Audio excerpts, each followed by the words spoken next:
Bismillahirrahmanirrahim. Assalamualaikum warahmatullahi wabarakatuh. Hamdan wa syukranillah, salatan wa salaman ala rasulillah wa ala alihi wa sahbihi wa man wala, amma ba'd. Seluruh pemirsa yang menyaksikan video ini, semoga kita semua selalu berada di bawah rahmat Allah subhanahu wa ta'ala. Amin amin ya rabbal alamin. Pemirsa, sebentar lagi Hari Raya Idul Fitri. Sebentar lagi adalah Hari Raya Lebaran yang kita bersama-sama kelak akan sambut dengan penuh gembira.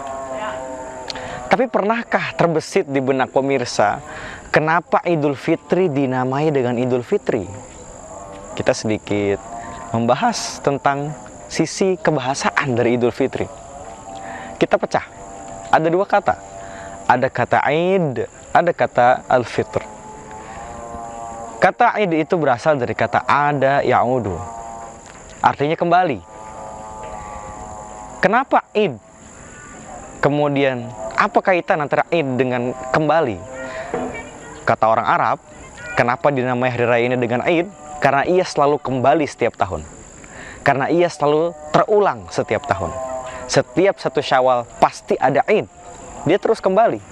Maka dinamakan sebuah hari raya dalam bahasa Arab biasanya dengan Id, Idul Fitri, Idul Adha, dan lain sebagainya.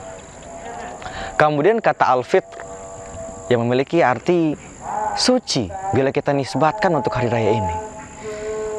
Jadi, kalau digabungkan antara Id dengan Fitr, dari aspek kebahasaannya, ini memiliki arti kesucian yang berulang. Kesucian yang datang setiap tahun. Maka orang Islam itu memiliki tradisi menyucikan jiwanya setiap tahun di akhir bulan yang menyimpan 1000 keutamaan di dalamnya.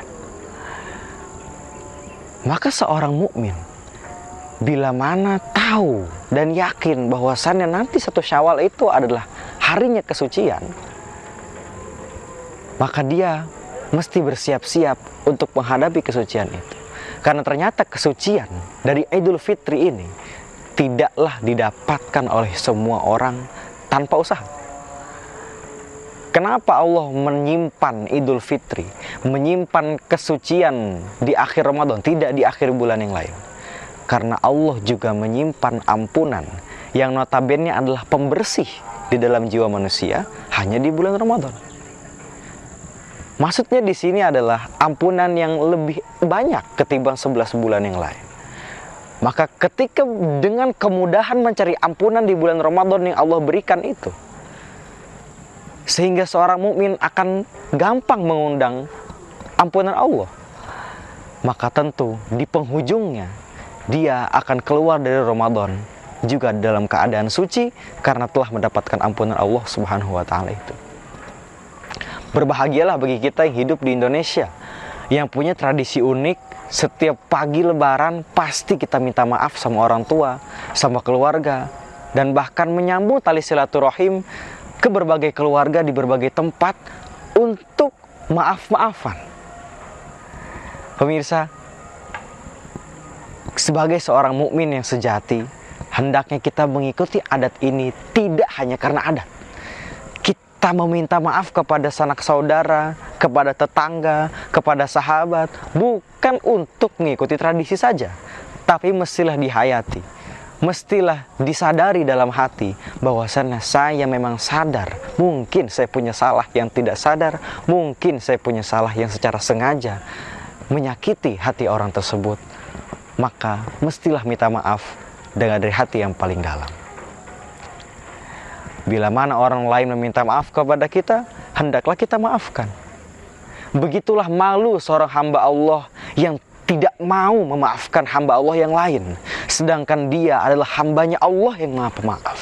Berapa miliar dosa yang pernah dia lakukan, tapi Allah tidak pernah mengazabnya sebagaimana Allah mengazab umat-umat sebelum umat Nabi Muhammad. Bagaimana Allah begitu baik dan terus memaafkan kesalahannya, walaupun dia terus melakukan maksiat, tapi tetap saja Allah hujani dia dengan rahmat. Malulah kita di hadapan Allah kalau kita masih tidak mau dan gengsi untuk memaafkan orang lain, sedangkan kita berada di tengah maafnya Allah, sedangkan kita berada di tengah ampunan dan kasih sayang Allah Subhanahu wa ta'ala. Hendaklah inilah hendaknya inilah yang dihayati oleh seorang mukmin ketika hari raya Idul Fitri, agar ia bisa kembali kepada kesucian dan menabung amalan-amalan yang begitu banyak yang telah dia kumpulkan selama 1 bulan Ramadan tersebut. Pemirsa, mungkin itu saja hikmah yang dapat disampaikan kali ini. Semoga kita semua termasuk hamba Allah yang menyempurnakan ibadah kita di bulan Ramadan dan keluar darinya menyambut Syawal dengan kesucian jiwa, kesucian hati. Terima kasih atas segala perhatian. Mohon maaf atas segala kekurangan. Wabillahi taufiq wal hidayah. Wassalamualaikum warahmatullahi wabarakatuh.